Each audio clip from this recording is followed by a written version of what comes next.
Good evening दोस्तों। आज की इस वीडियो में, आज के इस क्लास में मैं आपके साथ बात करने वाला हूँ क्विंचिंग ऑफ ऑर्बिटल मूवमेंट के बारे में, या फिर समझिए कि डी ब्लॉक के लिए हम मैग्नेटिक मोमेंटम किस तरीके से निकालते हैं, इसके बारे में बात करेंगे। इससे पिछली वीडियो में मैंने एफ ब्लॉक के मैग्नेटिक मोमेंटम के बारे में बात किया था आपके साथ, और उस पर एक क्वेश्चन भी किया था, एक न्यूमेरिकल भी मैंने डिस्कस किया था। आप उस वीडियो को भी देख सकते हैं। अगर आपको वीडियो पसंद आए तो वीडियो को लाइक कीजिए, शेयर सब्सक्राइब कीजिए। खैर, वो दूसरी बात है। तो मैं डिस्कस करता हूँ क्विंच्ड ऑर्बिटल मोमेंटम। क्विंच्ड का मतलब क्या होता है? अब स्पेशली किसके केस में होता है? In case of 3D series या डी ब्लॉक के बारे में बात कर रहे हैं हम। जब आपके पास लीगेंड जो आता है इट क्या करता है? Decreases orbital contribution. वो ऑर्बिटल कंट्रीब्यूशन जो होता है, क्योंकि एफ ब्लॉक में ऑर्बिटल कंट्रीब्यूशन था, स्पिन के साथ ऑर्बिटल भी था। म्यू टोटल कैसे निकाल रहे थे? Orbital plus spin. अब डी ब्लॉक के केस में क्या हो जाता है कि जैसे ही 3D सीरीज में लीगेंट आता है, डी ब्लॉक में जब लीगेंट आता है तो वो ऑर्बिटल कंट्रीब्यूशन को कम कर देता। अब कैसे करता समझते हैं। पहले देखिए कि हमने एक चीज पढ़ी थी छोटी क्लासेस में, जब मैं सीएफटी भी पढ़ता था। डी के जो 5 ऑर्बिटल होते हैं वो सेम एनर्जी के होते हैं। डी के 5 ऑर्बिटल क्या होते हैं? सेम एनर्जी के होते हैं। लेकिन जैसे ही लीगेंट आता है तो वो एनर्जी के दो साइड में टूट जाते हैं, दो साइड में टूट जाता है। इसको हम 2Tg कहते हैं और इसको Eg कहते हैं। ये डी जनरेटेड है। डीजेनरेटेड का मतलब जो होता है, डीजेनरेटेड का मतलब इक्वल एनर्जी के होते हैं, सब एक एनर्जी के होते हैं। लेकिन जैसे ही लीगेंट आता है वो दो एनर्जी और इन दो साइड में टूट जाते हैं। तो इस तरीके से वो अब फिर क्या नहीं रहता है? डीजेनरेटेड नहीं रहता है। मतलब सब इलेक्ट्रॉन एक ही जैसे नहीं रह पाते हैं, एक ही एनर्जी के नहीं रह पाते हैं। तो ऑर्बिटल जो कंट्रीब्यूशन होता है वो कम हो जाता है। किसकी वजह से? लीगेंट की प्रेजेंस की वजह से। क्योंकि अब सब ऑर्बिटल सेम एनर्जी के नहीं रहते हैं तो उनका जो ऑर्बिटल कंट्रीब्यूशन होता है वो कम होने लग जाता है। इसको हम क्विंचिंग ऑफ ऑर्बिटल मोमेंटम कहते हैं। डी ब्लॉक के केस में मैंने क्या कहा कि जैसे ही लीगेंट आता है ऑर्बिटल कंट्रीब्यूशन को वो क्या कर देता है? कम से कम कर देता है।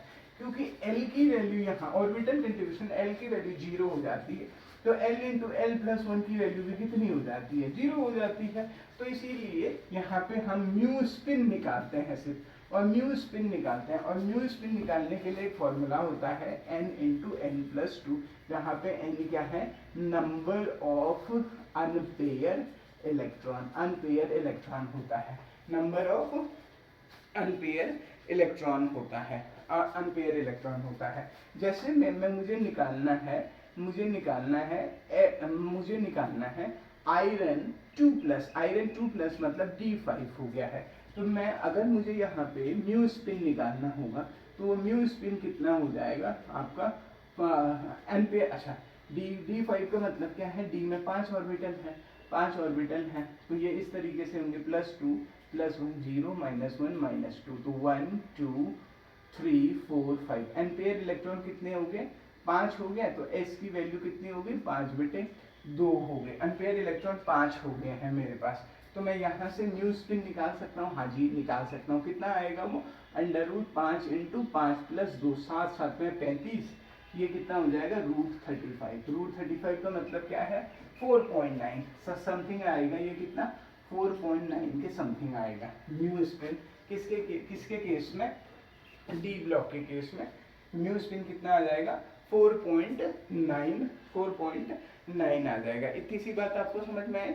ऑर्बिटल ये किसके केस? क्योंकि यहाँ पे ऑर्बिटल कंट्रीब्यूशन क्यों नहीं है? क्योंकि लीगेंट आ गया है। जैसे कॉम्प्लेक्स है Fe साइनो या FeH2O होल 6 + 2 का कॉम्प्लेक्स है। ये कॉम्प्लेक्स है, तो इन लिगेंडों की वजह से ऑर्बिटल कंट्रीब्यूशन नहीं आया। लेकिन कुछ केसेस ऐसे होते हैं, कुछ केस, ये तो क्विंचिंग ऑफ ऑर्बिटल कंट्रीब्यूशन था। लेकिन कुछ ऑर्बिट कंट्रीब्यूशन जो होते हैं कि जो म्यू कैलकुलेटेड जो होता है, कैलकुलेटेड होता है वो बराबर नहीं होता है म्यू म्यू एक्सपेरिमेंटल के। मतलब एक्सपेरिमेंट से जो आपका मैग्नेटिक मोमेंटम आ रहा है वो कैलकुलेट फॉर्मूला से जो मैग्नेटिक मोमेंटम आपने निकाला है वो दोनों बराबर नहीं होते हैं। अब ऐसा क्यों होता है? जैसे वेनेडियम 3 के केस में, जैसे वेनेडियम 2+ के केस में,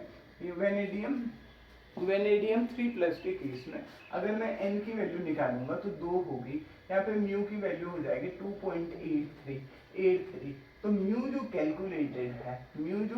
कैलकुलेटेड है वो कितना है 2.83, लेकिन जो म्यू जो एक्सपेरिमेंटल है वो कितना होता है?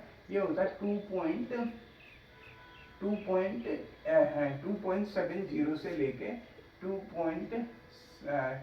2.85 के अराउंड होता है एक्सपेरिमेंटल। तो आप देख रहे हैं कि कैलकुलेटेड और एक्सपेरिमेंटल जो वैल्यूज हो गई दोनों क्या आ रही हैं? अलग अलग आ रही हैं। और ये किसकी वजह से होता है? ये कुछ ऑर्बिटल, कुछ में क्या होता है? ऑर्बिटल कंट्रीब्यूशन होता है, ऑर्बिटल कंट्रीब्यूशन होता है जी, ऑर्बिटल कंट्रीब्यूशन होता है।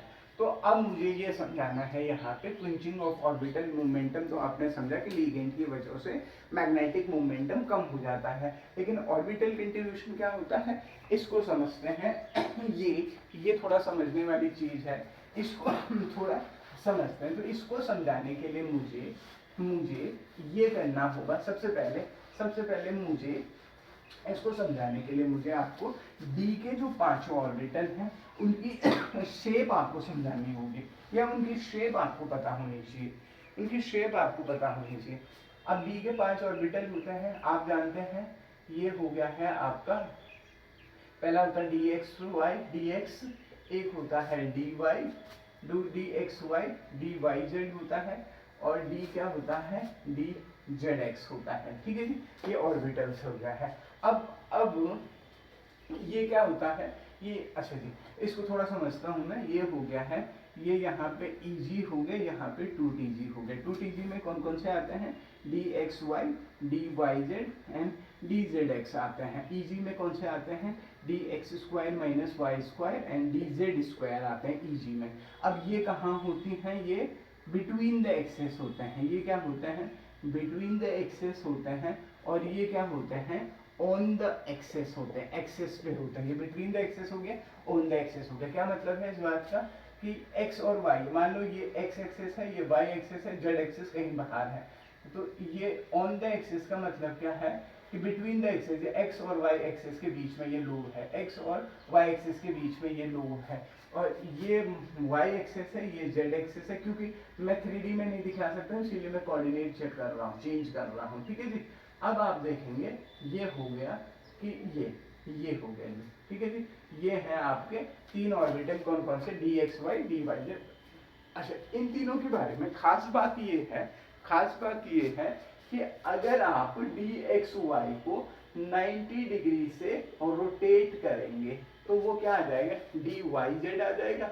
और dyz को 90 डिग्री से रोटेट करेंगे तो क्या आ जाएगा? dzx आ जाएगा। और फिर से अगर आप 90 डिग्री से रोटेट करेंगे तो आपके पास ये आ जाएगा। देखो, क्योंकि ये तीनों सेम लग रहे हैं, अगर मैं इसको घुमा दूं तो ये कुछ ऐसे एक दूसरे की तरफ से नजर आने लगेंगे। तो ये जो 2Tg जो होता है, अच्छा अब फॉर ऑक्टाहेड्रल, अच्छा ये तो हो गया है ये बात। ये किसके केस में बात हो रही है? इनके बात। अभी 2 ऑर्बिटल और बचे हुए हैं। पहला है आपके पास dxy, एक है dxy, dx² - y², और एक है dz², x² - y², x के अलोंग और y के अलोंग, दोनों के अलोंग, ये x है ये y है, दोनों के अलोंग इलेक्ट्रॉन डेंसिटी dz² के है ये और इसके अलोंग, तो ये dz² हो गया है। dx² - y² dz², ये बिटवीन ऑन द एक्सेस हो गया है। लेकिन अगर मैं dx² - y² को 90 डिग्री पे रोटेट करने लग जाऊं तो ये dz² को क्या बनाएगा? नहीं बनाएगा। ये dz² नहीं बनाता है ऑक्टाहेड्रल के केस में। समझ मतलब क्या है? अगर इसको तुम कैसे भी घुमा दो ये ऐसा नहीं बन सकता, जबकि इनको घुमाने पे ये बन सकता है। ये ट्रांसफॉर्मेशन है। इसको पहले समझिए अगर आपको ये बात वाली बात समझ में आई है तो आपको बहुत सारी चीज़ें इस वीडियो में समझ में आ जाएंगी। ये डी का ऑर्बिटल्स मैंने आपको बताया है। और ठीक है जी, पहले इसका स्क्रीनशॉट ले लीजिए या नोट करना है आपको, जो भी देखना है वो देख लीजिए। अब आता हूँ मैं ऑर्बिटल कंट्रीब्यूशन पे। किस पे आता हूँ जी? ऑर्बिटल कंट्रीब्यूशन पे, ऑर्बिटल कंट्रीब्यूशन पे। ठीक है जी, समझने की कोशिश करते हैं बढ़िया से। ऑर्बिटल कंट्रीब्यूशन किस तरीके से आता है डी ब्लॉक में। Orbital contribution, orbital contribution, contribution, orbital contribution. अच्छा जी, पहली चीज, अगर ऑर्बिटल कंट्रीब्यूशन होगा, इफ ऑर्बिटल और बी बीटल कंट्रीब्यूशन, कंट्रीब्यूशन ब्यूशन होगा प्रेजेंट, अगर ये होगा तो जो न्यू एक्सपेरिमेंटल है आपका और जो न्यू कैलकुलेटेड जो होगा दोनों बराबर नहीं होंगे। इसका मतलब क्या है? दो मैग्नेटिक मोमेंटम आपके पास, दो मैग्नेटिक मूवमेंट आएंगे अगर ये दोनों बराबर नहीं होंगे। और अगर ऑर्बिटल कंट्रीब्यूशन नहीं है तो दोनों सेम आएंगे। अब कब होगा कब नहीं होगा? अगर in case of, in case of octahedral complex, octahedral complex के केस में सॉरी, जब 2Tg क्या होता है आपका? अनसिमेट्रिकल होता है, अनसिमेट्रिकल होता है, तब ऑर्बिटल कंट्रीब्यूशन होता है, ऑर्बिटल कंट्रीब्यूशन होता है। ये बात है दोस्त। ऑर्बिटल कंट्रीब्यूशन कब होता है? जब आपका 2Tg क्या होता है? अनसिमेट्रिकल होता है। अब मैं समझाने की कोशिश करता हूँ। मान लेते हैं D1 हो गया, D1 हो गया, तो D1 में D में एक ही इलेक्ट्रॉन है, ये 5 ऑर्बिटल बनाया है। अच्छा, इसको ऐसे समझने की कोशिश करते हैं। नीचे क्या है? ये Eg है, 2 ऑर्बिटल, और 2Tg कितना हो गया है? ये हो गया है D1 के केस में। अब ये है dxy, dyz एंड dzx, तीनों जो ऑर्बिटल हो गए हैं x, तीनों जो ऑर्बिटल हो गया उनकी एनर्जी सेम होती है, डिजेनरेटेड होते हैं वो। तो आपके पास चॉइस है, आप इधर इलेक्ट्रॉन को रखो, आप इधर इलेक्ट्रॉन को रखो, चाहे कहीं भी रखो, दोनों सेम ही है। तो D1 में आपने इलेक्ट्रॉन यहाँ पे रखा, मतलब अगर आप ऐसा भी करते, मान लेते ऐसा भी करते तो ये सही था, ये सही था। और अगर आप क्या करते कि आप इसको इस तरीके से भी करते तो ये भी सही था, क्योंकि तीनों की एनर्जी क्या है? सेम है। तो D1 में क्या हो गया है कि इस वाले केस को अगर आप 90 डिग्री रोटेट करेंगे आप यहाँ पहुंच जाएंगे, और इधर से भी 90 डिग्री रोटेट करेंगे तो यहाँ पहुंच जाएंगे। मतलब तीनों में इलेक्ट्रॉनिक जो अरेंजमेंट है वो सेम है। तो D1 जो होता है मेरा, D1 जो होता है मेरा, उसमें क्या होता है? ऑर्बिटल कंट्रीब्यूशन होता है। D1 में क्या होता है? ऑर्बिटल D1 में हो गया जी। अच्छा, मैं यहाँ पे लिखता हूँ D1 में ऑर्बिटल कंट्रीब्यूशन होगा, अनसिमेट्रिकल हो गया। अनसिमेट्रिकल का मतलब, सिमेट्रिकल मतलब सेम, ठीक है जी। और मान लेते हैं अगर D2 है, D2 है, मान लेते हैं यहाँ पे D2 है, D2 का मतलब अब एक इलेक्ट्रॉन आपने भरा, फिर भी आपके पास चॉइस है, यहाँ कहीं भी भर सकते हैं आप, यहाँ भी भरेंगे तब भी चलेगा, और मान लेते हैं आपने कहा यहाँ भरना मुझे, तब भी चल जाएगा।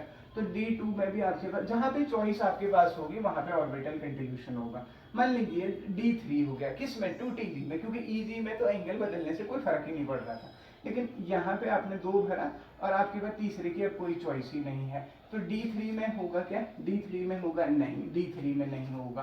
ठीक है जी, समझ में बात आई। अब D4 से आपके कॉम्प्लेक्स हाई स्पिन और लो स्पिन हो सकता है। कॉम्प्लेक्स आपका हाई स्पिन और लो स्पिन हो सकता है, लो स्पिन हो सकता है। हाई स्पिन का मतलब ऊपर जाएगा, 1 2 3 और चौथा 3, 1 2 3 4, तो D स्पिन। अच्छा, क्या D4 हाई स्पिन में होगा? नहीं जी, क्योंकि ये भी अनसिमेट्रिकल है, यहाँ पे कोई चॉइस नहीं है आपके पास, और Eg की तो बात ही नहीं करनी थी। तो D4 high spin, D4 high spin, D4 high spin में होगा? नहीं जी, नहीं होगा आपके पास।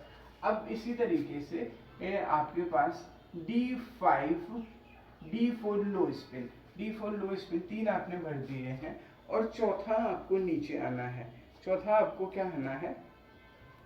चौथा आपको क्या आना है? लो स्पिन, मतलब नीचे आना। 3 इलेक्ट्रॉन आपने भर दिए, चौथा इलेक्ट्रॉन आपको भरना है। अब इस चौथे इलेक्ट्रॉन को आप चाहे यहाँ भर दीजिए, चाहे आपकी मर्जी करी, आपने कहा नहीं जी मैं यहाँ भरना चाहता हूँ, या आपकी मर्जी करी कि मुझे यहाँ भरना है, इन तीनों में से किसी भी केस में आप भर सकते हैं। तो इसी तरीके से D4 लो स्पिन के केस में आपके पास चॉइस है, तो वहाँ पे ऑर्बिटल कंट्रीब्यूशन होगा।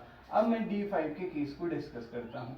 पहले D5 हाई स्पिन की बात करते हैं। D5 हाई स्पिन, D5 क्या हो जाएगा, हाई स्पिन। तो D5 हाई स्पिन के केस में आपने क्या, हाई स्पिन मतलब ऊपर जाना, 1 2 3 4 और 5, अब तो कोई चॉइस ही नहीं थी आगे, यहाँ पे भी ऑर्बिटल कंट्रीब्यूशन नहीं होगा। अब D5 लो स्पिन करते हैं, तो आपने क्या किया, चौथा इलेक्ट्रॉन पांचवे के लिए तो आपके पास चॉइस है, यहाँ भरिए यहाँ, तो D5 जो लो स्पिन होगा वहां पे भी ऑर्बिटल कंट्रीब्यूशन होगा। अब D6 करता हूं मैं, D6 करता हूं, D6 में पहले लो स्पिन करते हैं। लो स्पिन में मतलब 1 2 3 और नीचे, तो D6 जो लो स्पिन होगा वहां पे ऑर्बिटल कंट्रीब्यूट, क्योंकि आपके पास कोई चॉइस ही नहीं बची हुई है उस वाले के केस में। जबकि D6 हाई स्पिन देखते हैं, 1 2 3 4 5 और छठवां इलेक्ट्रॉन आप चाहें यहाँ रखें कहीं भी रखें। तो इस तरीके से D6 जो लो स्पिन है उसमें भी ऑर्बिटल कंट्रीब्यूशन होगा। इस तरीके से D7 हाई स्पिन में, D7 हाई स्पिन में और D7 हाई स्पिन में, इन सब में क्या होगा आपका, इन केसेस में आपका ऑर्बिटल कंट्रीब्यूशन होगा। D7 लो स्पिन में नहीं होगा, D8 हाई स्पिन लो स्पिन दोनों केसेस में नहीं होगा, D9 हाई स्पिन लो स्पिन में नहीं होगा, D10 हाई स्पिन लो स्पिन दोनों में नहीं होगा जी। ठीक है जी, तो ये जो कुछ केसेस हैं इनमें ऑर्बिटल कंट्रीब्यूशन होगा, जिनको मैं सर्कल कर रहा हूँ, ये तीनों हो गए, ये हो गया आपका, ये हो गया आपके पास लो स्पिन में, ये हो गया और ये हो गया। इन केसेस में आपका ऑर्बिटल कंट्रीब्यूशन मतलब कैसे पता चलेगा भाई, ये इंपॉर्टेंट सवाल है, यहाँ से क्वेश्चन आ सकता है। ऑर्बिटल कंट्रीब्यूशन होगा तो सबसे पहले ये चेक करना ना इलेक्ट्रॉनिक अरेंजमेंट कैसा है। अगर आपको इलेक्ट्रॉन फिल करने के ऑप्शन मिल रहे हैं तो मतलब ऑर्बिटल कंट्रीब्यूशन होगा। और ऑक्टाहेड्रल के लिए, ये ऑक्टाहेड्रल के लिए, टेट्राहेड्रल के लिए, फॉर टेट्राहेड्रल के लिए ईजी क्या होना चाहिए, अनसिमेट्रिकल होना चाहिए, अनसिमेट्रिकल, 2Tg अनसिमेट्रिकल होना चाहिए। ठीक है जी, 2Tg, क्योंकि जो ऑक्टाहेड्रल का जो केस होता है उसका ठीक उल्टा बनता है, टेट्राहेड्रल का केस बनता है। इस कॉन्सेप्ट को हम कहते हैं ऑर्बिटल कंट्रीब्यूशन। Thank you. इसी के साथ ये जो पहली यूनिट थी ये खत्म हो गई है। अब हम नेक्स्ट यूनिट पढ़ेंगे। अगर वीडियो पसंद आया है तो आगे भेजिए। Thank you.